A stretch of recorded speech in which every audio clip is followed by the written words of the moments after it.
In front of me is HUAWEI P60 Pro, and today I would like to show you how you can add audio or video file to text message. First of all, open Messages app and click on this plus icon at the bottom left corner. Now select Gallery and tap on one of your videos that you wish to add. Then select Done. If you want to add an audio file though, select More at the bottom left corner.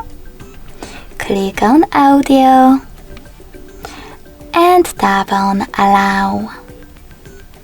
Then just click on one of your audio files that you wish to add and tap on this check mark at the top right corner. So when I do that, as you can see, my file was successfully added.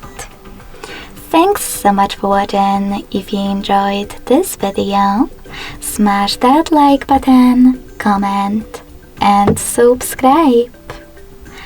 Bye!